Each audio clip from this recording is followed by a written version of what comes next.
the post was, who has gone through trauma Yes. of any kind, physical abuse, mental abuse, emotional abuse, and who has come out the other side, or who is on their way out the other side, that can share their journey, that can kind of share where they started, where their thoughts were, with how dark was it, and then how. Like, I'm looking for the how, because that's what I struggle with, is how the heck do I get out of this hell that I live in every day? Yeah. And where's my direction? So maybe that's a good place to start. Yeah. And it would be the reason why I'm responding to the post, I guess, is for me, is so I can help give people a light that they can get through the tunnel. Step out of the darkness. I had a shadow. I was living in my own shadow for a very long time. Yeah. Can we dive into that?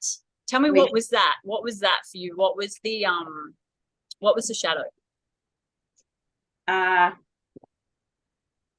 It was just not living me.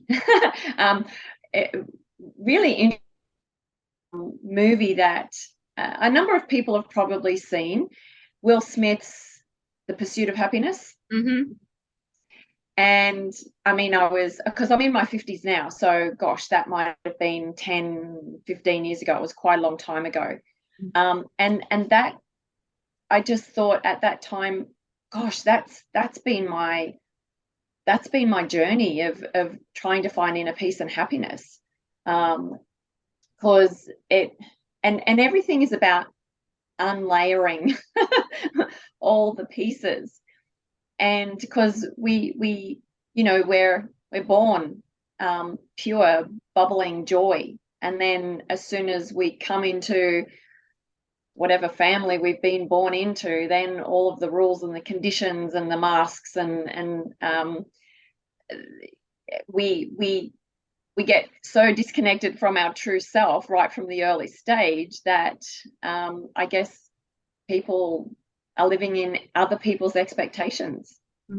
But the most profound memory I have is the day I was called into my parents' bedroom, and I was about 4, and my dad was sitting on the end of the bed crying, and there was one suitcase there.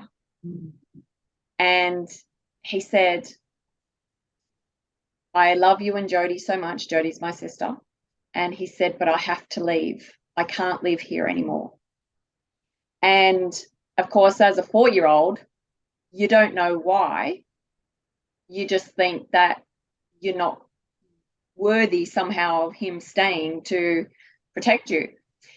And it's really only been in the last, gosh, very, very recent, that I went back that far and realized that, because I'll unfold the story as we go, but really it was, even though I've been a very driven, strong person in achieving incredible things, it was all about trying to justify my worth.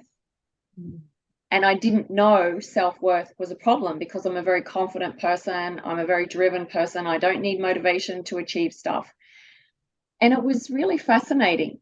Obviously, once I left, my mother had psychiatric illness, very, very violent, both emotionally and physically abusive. She was in and out of psychiatric wards all of the time. There were always law enforcement involved.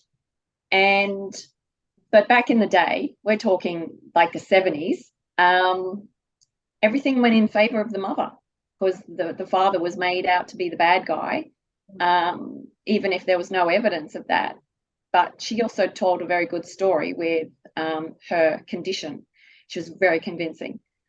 But my sister and I constantly tried to make her happy, be good little girls, always keep our room tidy, do good at school, try and be a good person in the school sports and all those things. That it didn't matter what we did, we could never make her happy. She was always angry, crying, or just off her tree. And unfortunately, also back in the day, prescribed all sorts of antipsychotics and things which now prove that it can make you more psychotic. It's not the solution. So, you know, as my young little, you know, I was afraid of the dark. I was always afraid. I was a loner at school. But even from when I can remember, under the age of 10, I always just had this little voice inside of me that said, things aren't normal here, Lisa. It's going to be okay. And I didn't understand that, but I just had to keep listening, and I would always escape in my mind. So I was very good at visualizing the life I wanted, even as a little girl. And I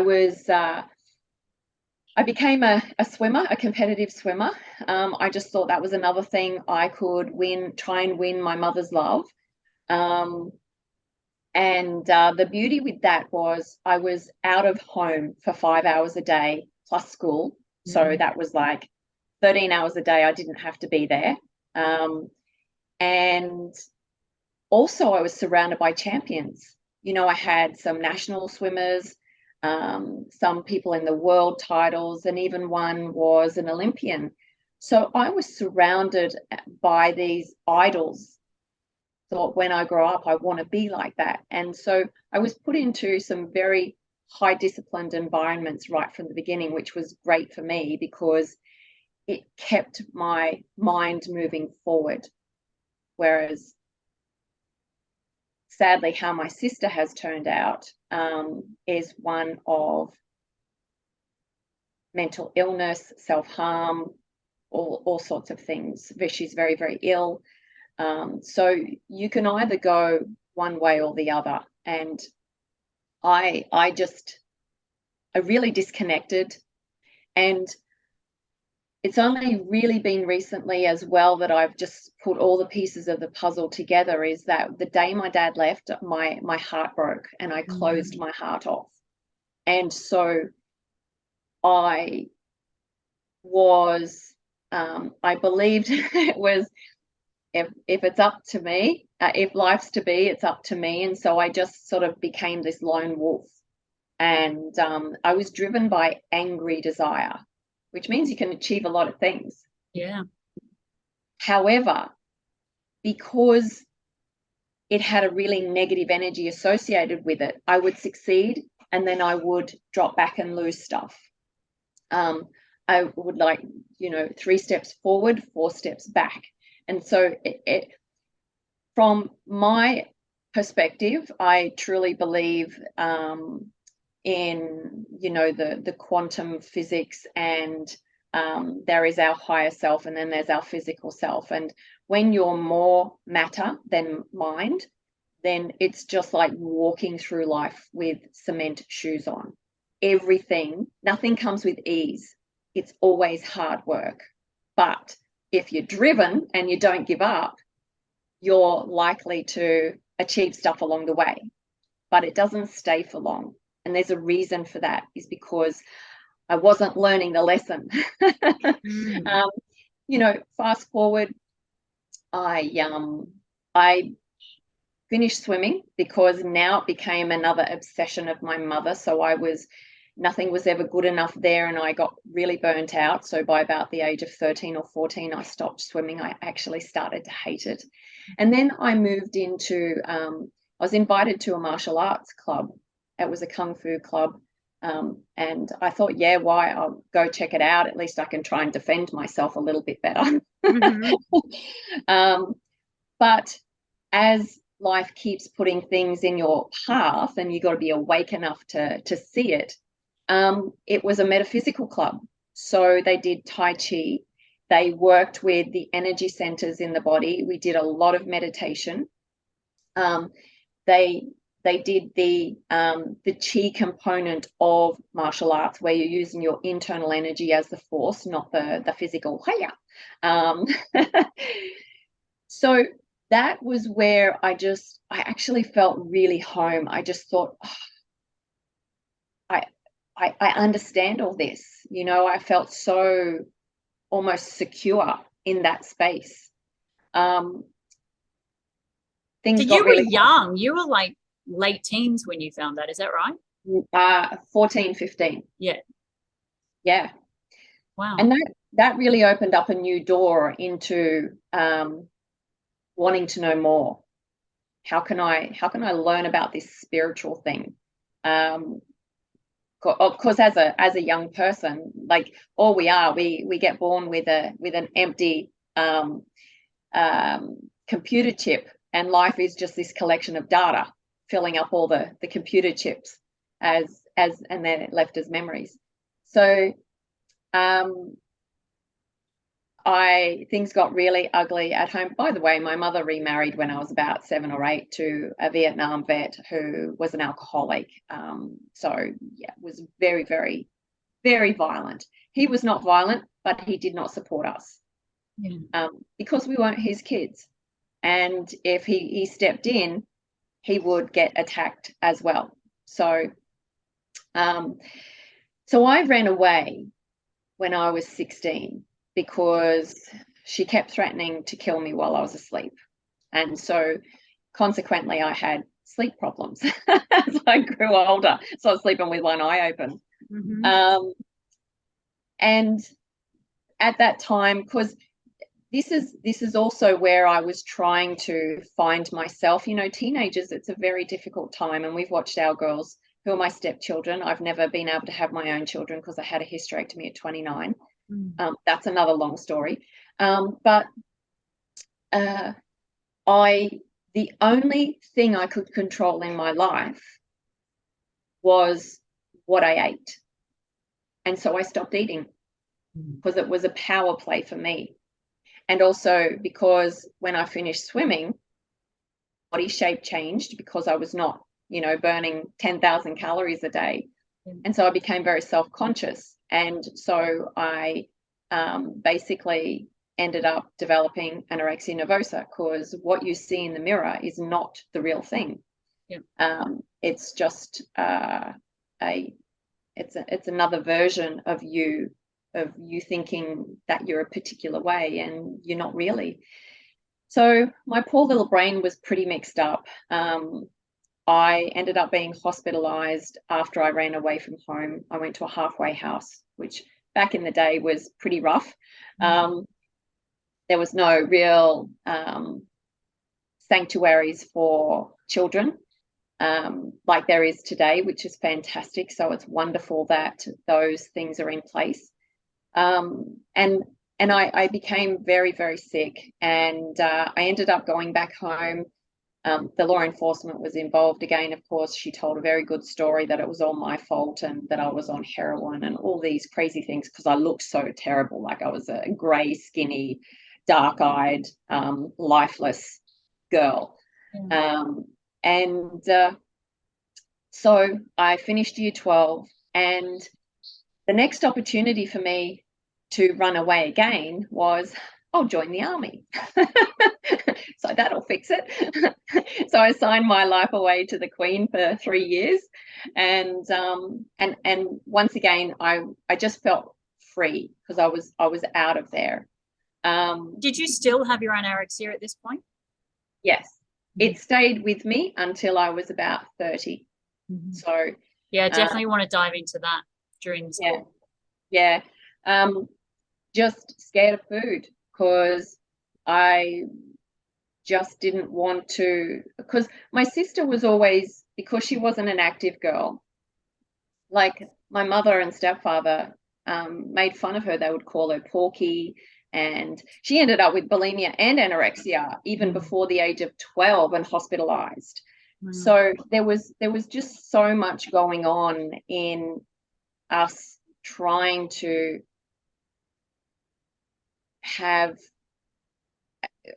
get love, you know.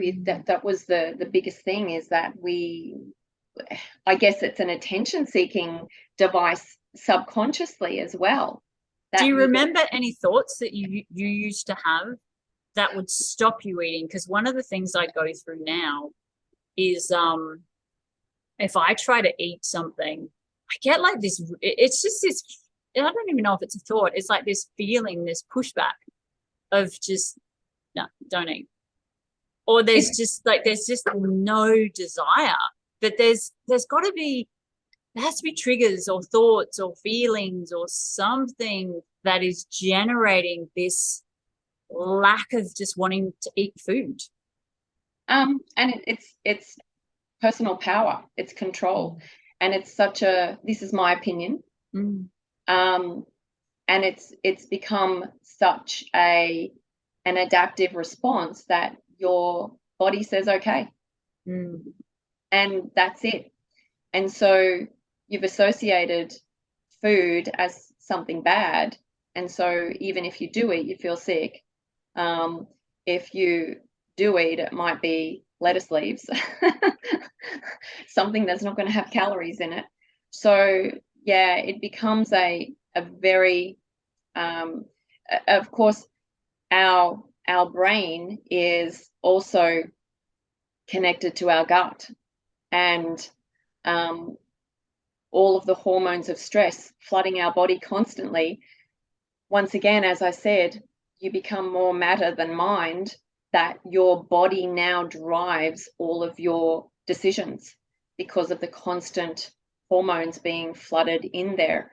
This has got a lot to do with my real passion going into the neuroscience and epigenetics, because literally the genetic expression of our cells change in response to our emotional output. So I really want to dive into that conversation, because you're right, the body does, the body controls. I know a lot of people, and I could be completely misinterpreting, but people say your thoughts create things, and it's like, well, yes, they do. But for me, the thoughts can just be doing this and I can ignore them.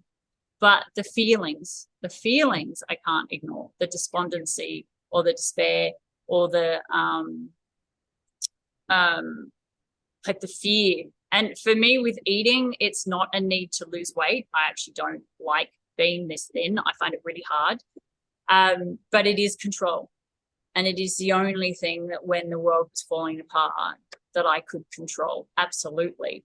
And so I know this is kind of deviating from where we were, but I'd love to talk at some point more about that mind and how to deal with it. Like how, because I feel like that's most of our issue, is for anyone that is in the darkness, in the shithole, in depression or panic attacks or whatever it is we're going through that day. It's the body, it just has so much control. yes, The feeling, it has so much control. yes. How do we take back that control? And because I follow Joe Dispenza, and I hear he says, sit down and do an hour and a half meditation. I look at that and go, I can't sit down and do an hour and a half meditation because I get too uncomfortable. It's too hard to sit in that volume of discomfort. It's like somebody puts a megaphone inside my body and goes, if you do this, it's going to be really uncomfortable. So then I don't do it. Yeah. And that's very consistent. It's like exercise. You should exercise because that movement of the body is going to help. So I don't exercise because the level of uncomfortableness that comes with doing something like that for me is so uncomfortable that I can't push past that.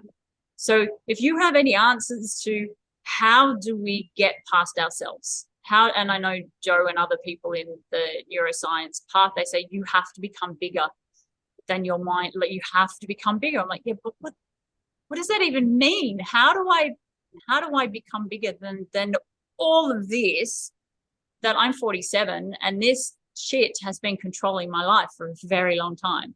So how do you become bigger? I know that's taking us on a completely different conversation. No. It's such a good question. It's very relevant. What I am disciplined at is making time. And so when I have clients that say I don't have time or I don't like spending that much time doing it because I become uncomfortable, I say, what can you do? Can you do 5 minutes? Can you No. do 10 minutes? Keep going. And so it's about, what position are you sitting in? Are you sitting? Are you lying? Where can you be comfortable? You're in a chair right now, and we've been sitting here for 10, 15 minutes. So a lot of people do chair meditation, where they're just sitting up in a chair and starting the process of being aware of your body. And it's about starting to change those brain waves of it, the chaos, the incoherence, and having time to be still and focus, and even if it's 5 minutes. So I am really for guided meditation, because most people can't turn their monkey mind off. And if we keep telling ourselves enough that I can't do it, you're going to be absolutely right, and you're going to basically stay at that stalemate. So, for people wanting and needing to change their life, they have to make a decision on what they can do. And if it's 5 minutes, then that's where you start, until you actually start to get a good feeling from that 5 minutes, because it will come if you persist and if you go into it with the right intention. Because we have to be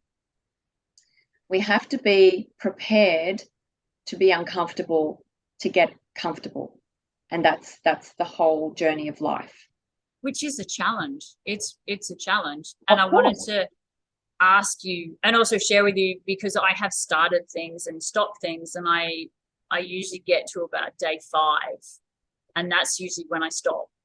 So do you have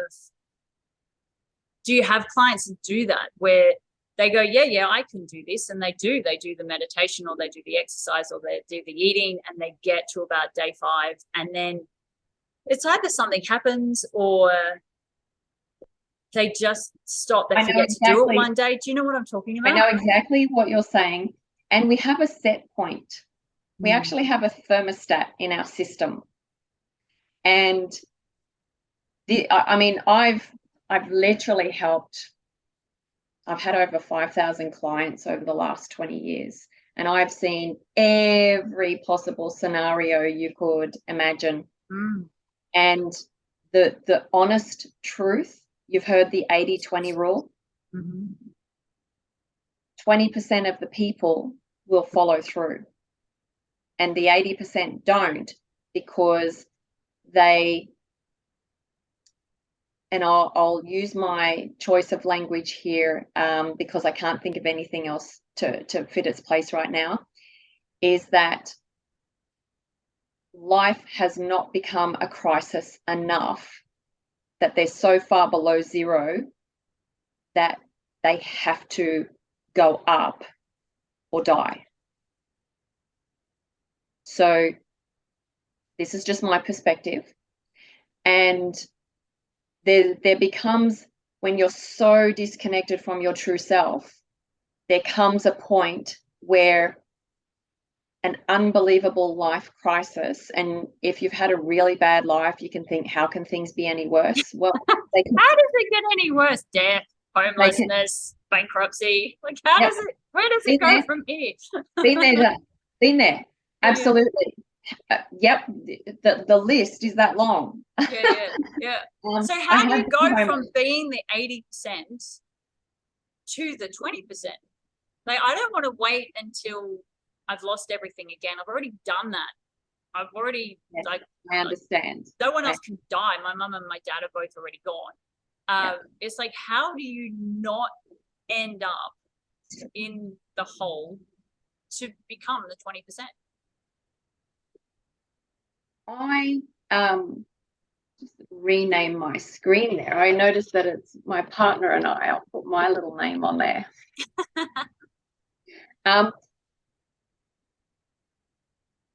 Tony Robbins, It's the moments of decision that change our destiny. And when you decide, it means I am not going back. And most people don't make that true decision. No, I don't even know how to make that true Yeah. decision. And so there was a question before that as well that I don't think I answered. I got a little, how can things be any worse, and how do you decide? If I had a camera on me 24/7, people would see that every single morning I have a ritual, which has been part of my practice now for 20 years. It's a set of morning rituals. And that didn't start off to what it is today. It started off just by making small changes. What I have done for probably 30 to 40 years is every single day, no matter what, I've put my earbuds in. Back in the day, it was a Walkman. And what's that movie? Guardians of the Galaxy. I love it how this dude's got his little Walkman on and he's got his favorite beats from the 70s and 80s. That every single day I have plugged myself into personal development, even if it's for 10 or 15 minutes, because that has interrupted my normal brain pattern.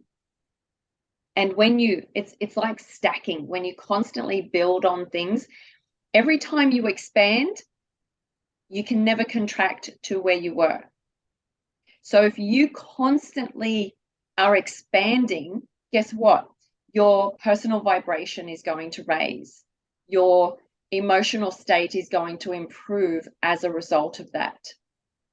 So I have mums who've got new babies and they don't sleep because they're feeding the baby and the baby's crying, and they work their full-time thing, they're a wife, and they've got their side gig hustle.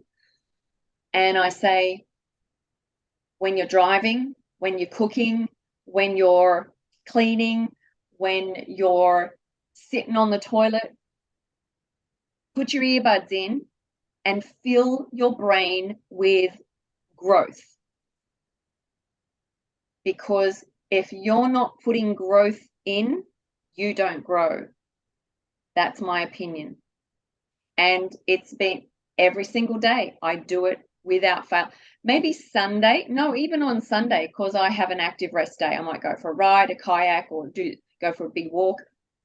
So there is always input, and I will actively meditate at least 6 days a week. Some days it's 5, some weeks it's 5 days a week. The other 2 days, I still, I may have I do a celebration list at the end of the day. It takes me 5 minutes. What did I do good today? I got out of bed. I had a shower. I kissed my kids goodnight. I fed the pets. All of these tiny little micro celebrations that we don't celebrate in our day, our brain has nothing to look forward to that we actually did any good in the day. But we do so much in our day that we don't acknowledge and recognize. So there's a whole array of things that I have done to put into my practice to allow me to go from somebody who literally was striving to be a winner for attention to flipping that to being so inspired to want to change the world and not be, for the recognition of it. Yes, I will get recognition, but what lights me up so much is giving people the belief through this millions of examples across the planet of people who have been through the most horrific heinous experiences.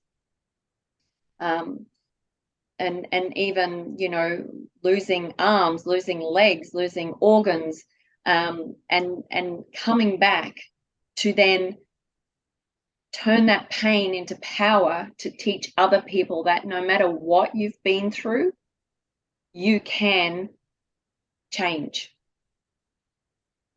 And that's my true belief system. And if I can, I mean, the amount of clients that have come back to me who have fallen off the wagon over the years, because I love them, because I believe that if they do the work, they will be able to break free from their old patterns, because it's proven science.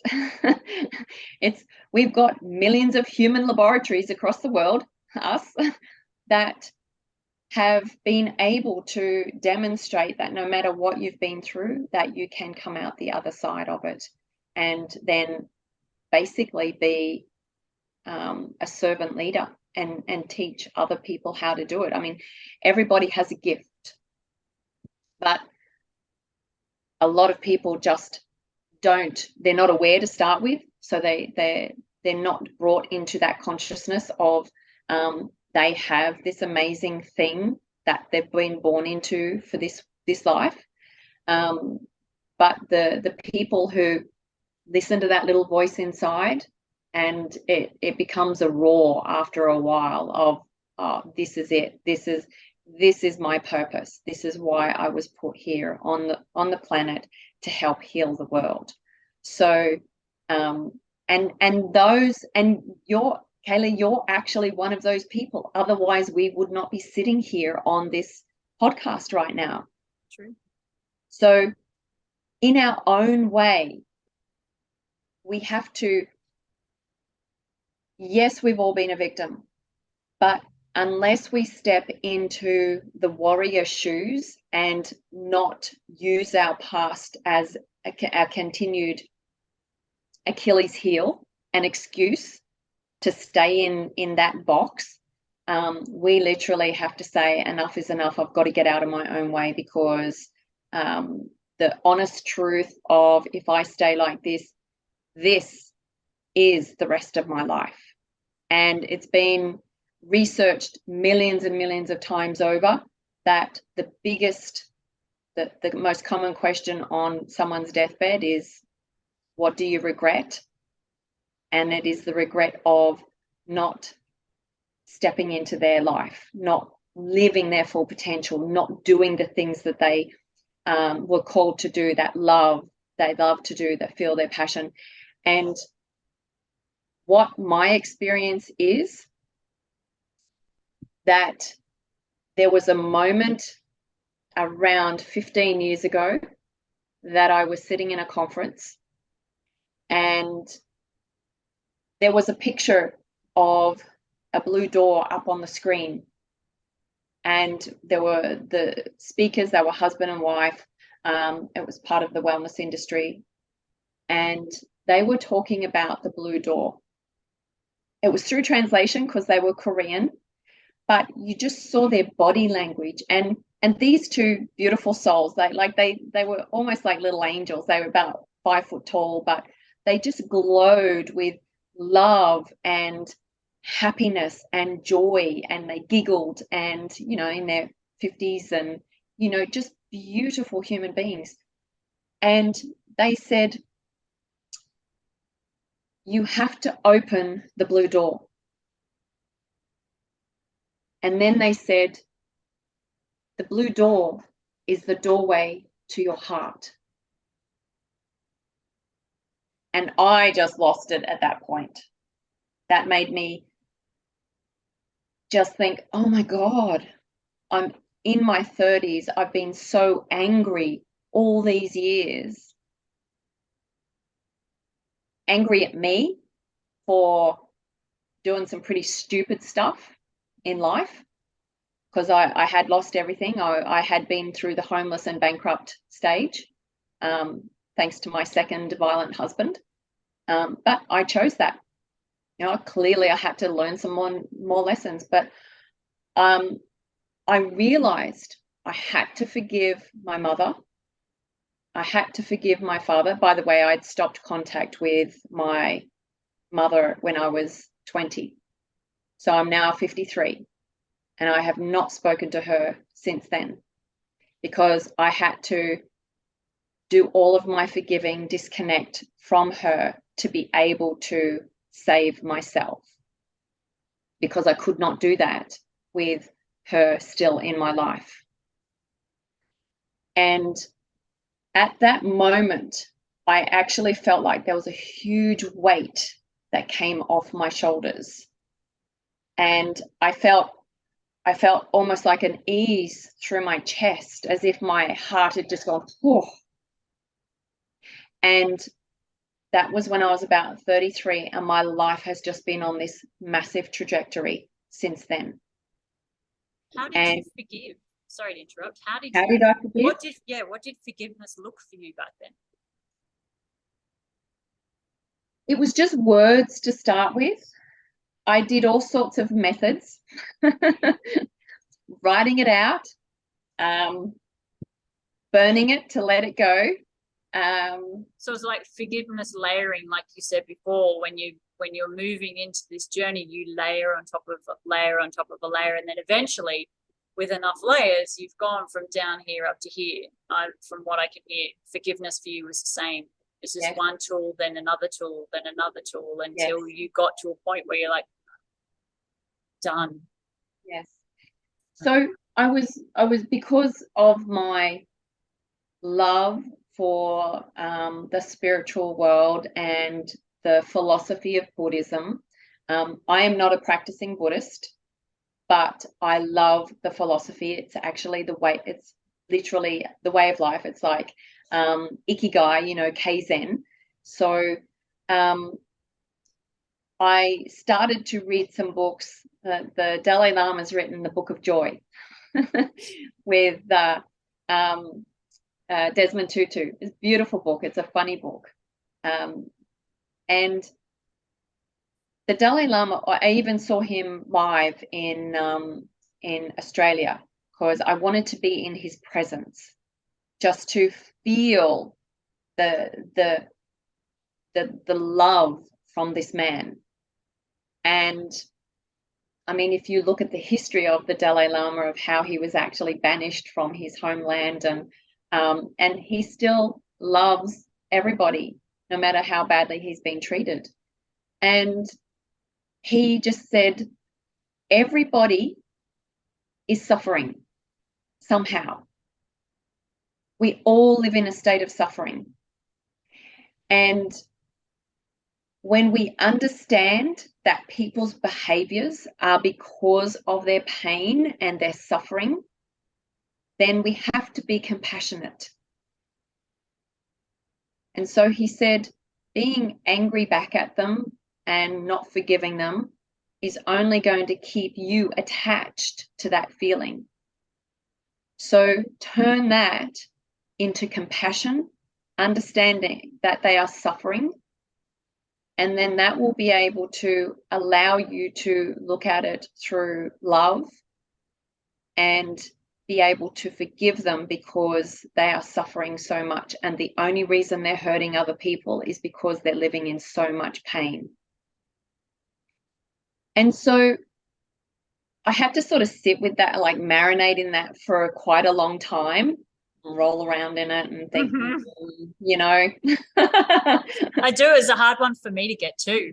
It was how I managed to forgive my mum, was to look at her life and look at what she'd been through and gone, she was damaged, and all she could do was damage me. Like, there's no other way for her to go, because she was just so hurt.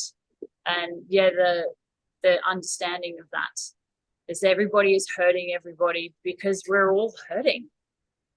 And to hate someone or be angry at them, I get, because it's easy to hate ourselves when we're hurting ourselves. And there was actually, this came up in one of the other podcasts and this is where I really learned, okay, I have compassion for all these other people outside of me that have been really angry and mean and nasty and finding forgiveness, but what about compassion for myself? Exactly. because I am hurting myself because I'm hurting. So can I find that compassion and turn it around to start healing those little parts inside of me that are just so hurt? So yeah, please go on. Yeah, you're absolutely spot on, because my partner was really violently treated by his father as well, and his mother developed Parkinson's, and he was told as a little boy that he made her sick, and all these things. So he's carried a lifetime of hate for his dad, and he works on himself to shift those layers as well, and he's come such a long, we've been together for 20 years, he's been come such a long way in those 20 years. And there was a point where I just said, because I think his father has passed now for 30 years or something, and I said, you wake up every day and let that man hurt you, and he's not even alive anymore, so you just won't let go of that. And so you're now attacking yourself every day because of that. You're hurting yourself, because he's not here to hurt you anymore. The only person hurting you is you with that memory. And so, and also when someone's so angry, it's very hard to slip in the compassion and the forgiveness thing. Yeah, it is. My sister said to me for a long time, there's no way I will ever be able to forgive her. And I just thought, I really hope you do, because you're going to die suffering as a result of that. And we have the choice. Everything in life is a choice. If we choose not to, then we haven't drawn that line in the sand yet.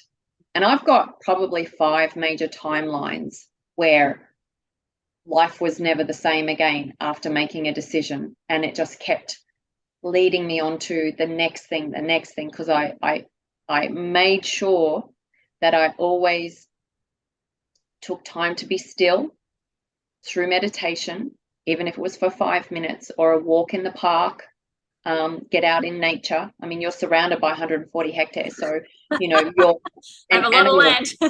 and animals are very healing. So just finding that quiet space where you say, I've hurt myself enough. It's really time. It's going to be scary. The brain does not like interrupting the pattern. As soon as it does, it throws out the anchor to try and bring you back in, because it's unsafe in those uncharted waters. And we surrender to that, because we would rather hate continue to hate the place we're living in than to be uncomfortable for change. Which is weird, but I get that. And yeah. For me, I don't know if it's that I want to continue there, but it's so comfortable in the discomfort. It's like my cushy little seat, and the constant punishing myself, and the constant I don't self-harm in that I don't physically harm myself, but I do self-harm through the eating issues that I have. And it's not that I want to be here, but I don't not want to be here either, which is weird, because there's definitely a payoff. It's an addiction. It's such an addiction. The feeling is an addiction. The habit is an addiction. And then if I deviate off it, then the punishing myself for it is an addiction. And it just, like any addict, you just want to keep coming back to that hit and that point and that spot. And it's hard. It's hard to pull yourself out of it, unless, like you said way back at the beginning, you have this moment where you're so bad that changing is better. The uncomfortableness of changing it becomes worth it. And I had a friend of mine, she's been a friend now for, gosh, almost 20 years, actually 15, 20 years or something. And I remember her saying to me many times over the last, God knows how long, and she said, how bad does it have to get before you change? And my answer to her was always, yeah, it's not bad enough yet. Even when I was living in a tent and I'd lost everything, she said, how bad does it have to get before you change? I go, yeah, it's not bad enough yet. And it's interesting because for me, it hasn't ever really been bad enough for me to make a big, bold change. It might be bad enough, like it was bad enough for me to want to do this podcast. So I've created this podcast. I've had this podcast since I canceled my TV show 10, 12 years ago. I've been wanting to do this again, and it's taken me this long to get past all my trauma to come to the point where I go, yeah, okay, I'm bad enough that I need support and help, but I also don't want it to just be about me. How can I appease that part of my brain that thinks I'm selfish for making something about me? I know I can do a podcast because then all of a sudden it becomes about helping other people. So I can appease that part of me. You know, it's okay. It's not just about me. It's about all the other people that are going to get help too. It's okay.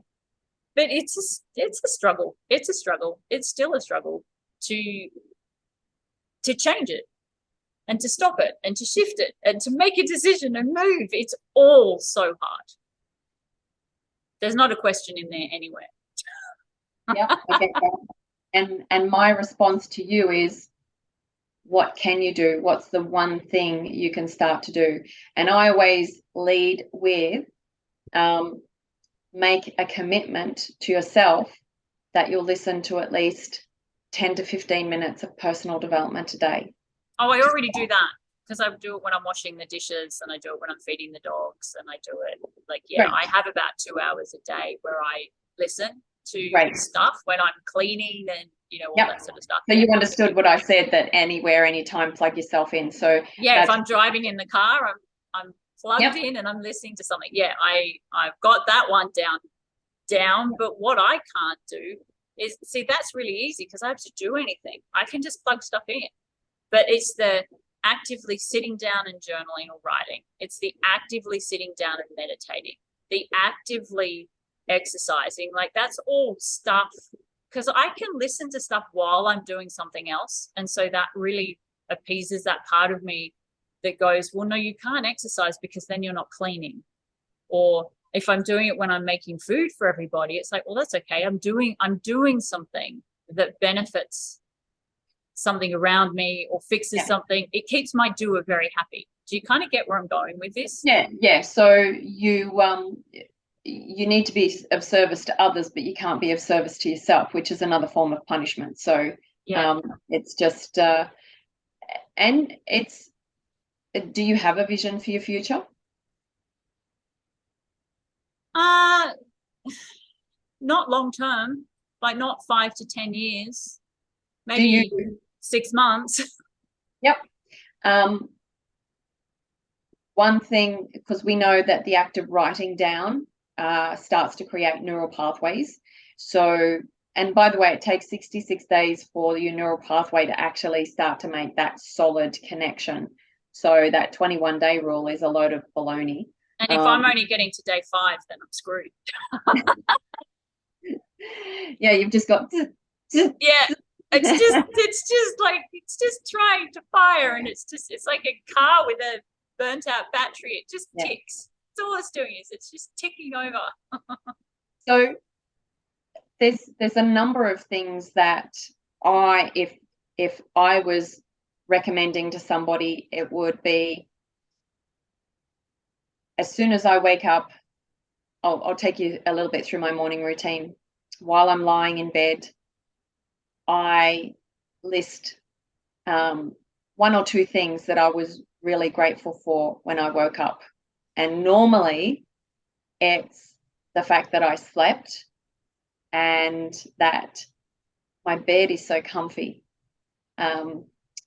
Because I have also had a hip replacement. I was injured in 1987 when I was 19 in the army. So I I smashed my hip, and I was disabled on a walking stick for 30 years. I only had a new hip put in 5 years ago. So I lived in chronic pain as well. And so I never slept at night because and I've had surgery 18 times, systemic endometriosis, all that crap. So physically, I've been through enormous suffering. And so when I wake up and think, oh, my body feels so comfortable and my bed is so comfy, I'm just so grateful, because it never used to be like that. Then I get up, I do 5 minutes of breath work. I have some nutrition. Then I sit down, I do list out 5 to 10 things on my gratitude list, write out a little paragraph of my vision for my future, do 30 plus minutes of, it's a Joe Dispenza guided meditation. And then I go and do my exercise while I'm listening to my personal development. So my morning routine generally takes 2 to 2.5 hours. And that's been a practice of mine for a very long time. And people say, oh my gosh, I haven't got that much time, because I get up at 4 a.m. And I come back to, what can you do? You can modify everything into 5-minute chunks. So it's about, what can you do? And the people who continue to give me their list of excuses is that they're just not ready to change, my opinion, because we can all decide to do one thing if we want to change. And so it's just adding one more tool to your toolkit of personal growth and self-improvement, and just sit with that one thing for 2 or 3 weeks until it's becoming a little bit automatic, and then add one more tool in the toolkit. So, I mean, everybody's got a routine because you live it every single day. And it's about, you've perfected that to the point that it's on autopilot. The way you wash your body in the shower, the way you brush your teeth, everything is a pattern. So it's about interrupting a pattern to start to form a new pattern. And that's all a habit is. The addiction is just a pattern. It's a habit in there, and all patterns can be broken, and rewiring new ones. Science proven. I get that. And I love your routine. I cannot do that routine. Not because I haven't got time. Well, no, not because I haven't got time, because if I woke up at 4 o'clock in the morning, I would have time. I would have 2.5 hours before I had to start feeding everybody. Yeah, well, make it shorter. It could be half an hour earlier, and compress everything, like make the time blocks shorter of every little chunk. And it's about personalizing, like the 6 power moves that I do, they work for me. And most people have a very similar flow in, if you start to look at the people that talk about their morning success routine. So, and most people that are successful, I've noticed from what I've seen, is they are waking up at 4 or 5 o'clock in the morning. They are, especially the ones with kids. When I've listened to what they share, they say, yeah, I used to get up at 6 with my kids, or 6:30, and then I jump into the day, and school, or for them, school would start, or for me, it's getting out and feeding all the animals, because that's the first thing I do in the morning is I have to get out, because I can hear the baby chickens going off their cracker, and the roosters are going crazy, and the geese are rah, rah, rah, out there, and I can hear them, because at 6:30 they've already been awake for an hour and a half, and they're like, when do we get out of our coops? So, but if I, like you said, even if I woke up at 5:30 and set an alarm, the downside for someone like me is I co-sleep with my daughter. So if I'm setting an alarm at 5:30 in the morning, there's a very solid chance that she's going to wake up, and that's my routine out the window. But I do hear what you're saying when you're saying, well, can you chunk it down? And I'm looking at that, and as I've been listening to you, I've been rattling around in my brain going, how could I make a routine work for me? So maybe it is that I'm getting up and I'm going outside and I'm feeding everybody, and then I'm settling the dogs, and I'm settling the cats, and I'm settling my daughter, and then I'm washing the dishes, and I'm getting all the normal stuff done. But then can I take even half an hour after I've done all the things that my habit pattern needs me to do, or the animals or whatever needs me to do, but then can I give myself half an hour? And then can I sit and can I take 5 minutes to journal? Can I take 5 minutes to do breathing? Can I actually just give myself half an hour and set an alarm on the phone? Because half an hour is achievable for me, especially with everything that I've got going on. I go, no, I could probably achieve half an hour. And then if I go for what I achieve, the pushback is going to be a lot less than if I try to do a massive amount. The pushback is too much for me to go through. So I'm really letting it all kind of rattle in and going, how can I work with that? And it may even be segmented. For example, I love just jotting down a short list of a few things I'm grateful for and a few things that I want to achieve. So even before you start your morning service of people and animals, that you service yourself for 2 or 3 minutes. Because remember, you're still living in that pattern of fixing everybody before you fix yourself. So it's about, you can take 2 or 3 minutes, put the jug on and have a journal, a special book that you just jot down a few things that you're grateful for, a few things that you want to achieve, and then close the book and then start the morning stuff with everybody else. Because as long as you don't allow yourself to come first, you're never going to be first. And you cannot give from an empty cup. You know that. You're running on empty now. So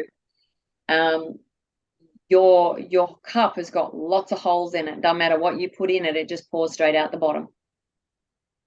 And so we got to plug the holes. We've got to start with something small. And that's by making the decision to serve yourself first and then not judge it. Because as soon as you start putting the big guilt trip on yourself, that's just a waste of time of you even serving yourself first, because you deserve to serve yourself first.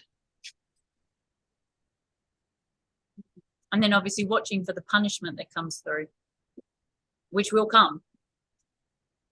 And then going into the compassion. See, that's where I would then go into compassion and the forgiveness of that part of me that wants to punish.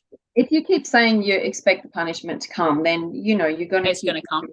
Yeah. So it's also changing your language. If you follow Joe Dispenza and Esther Hicks and the teachings of Abraham and all of those things, is that your language has power.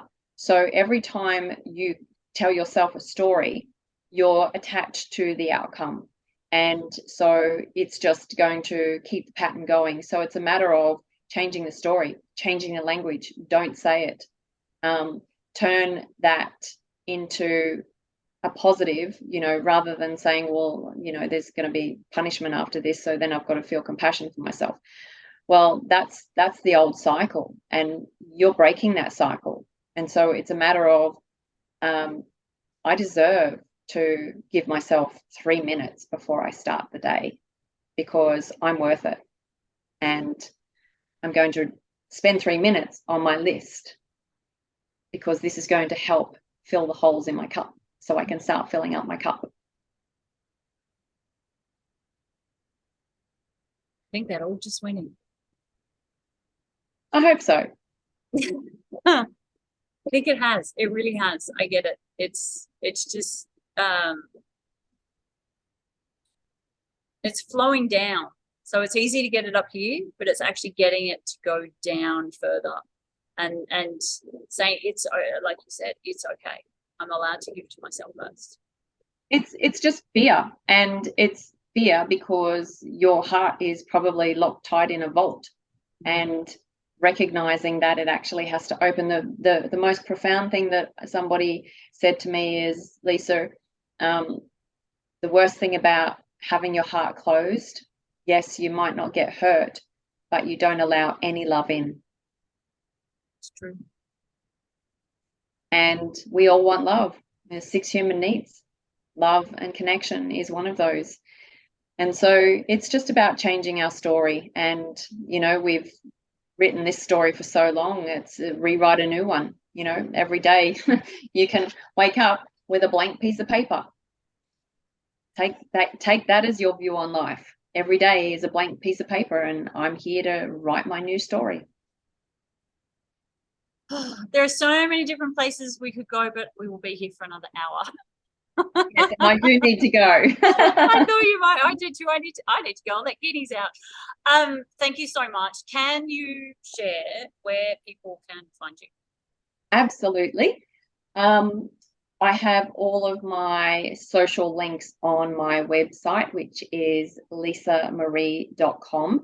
So it's spelled a little bit differently, so I will spell it out. So Lisa, Lisa, Marie, MARREE.com. So all one word. And I will definitely put those links in the comments as well. Beautiful.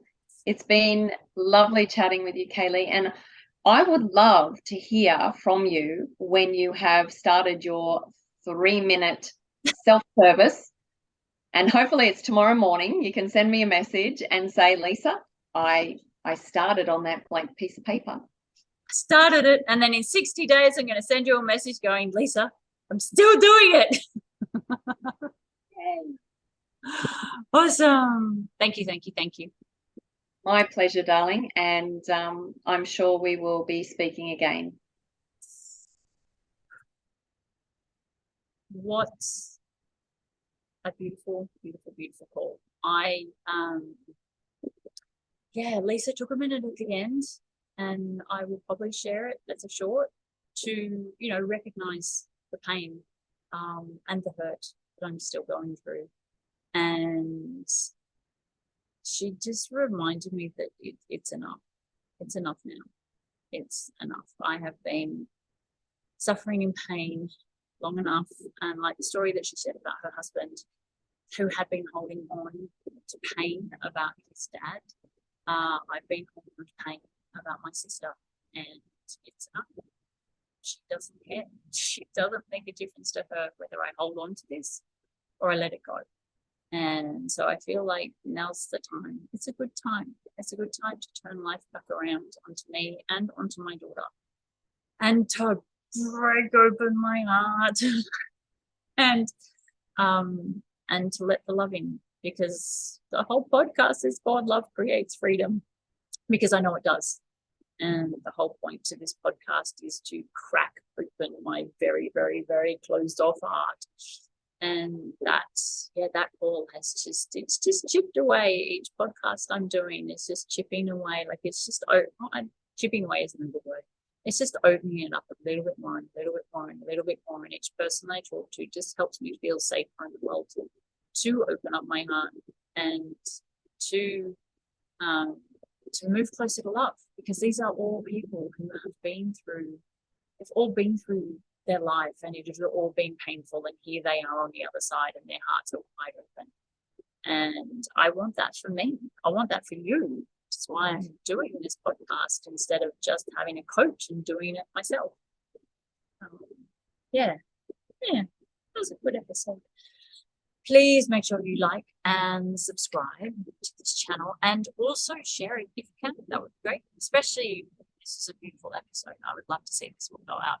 And remember, links below, there'll be a link to Lisa. There'll also be links to all of my social media and my website if you want to come on for some free mentoring, which I'm doing at the moment. Even though I am going through this, I do have awareness. That is a gift that I've been lucky to acquire over the last 17 years, is awareness of all the stories, of all the patterns, of all the different ways my life is being controlled. And that is helping me unravel all of this, because without awareness, you don't actually know what you're doing. So if you need help with awareness, I am here. I think that's it. Anyway, thank you for watching. Remember, you are truly appreciated.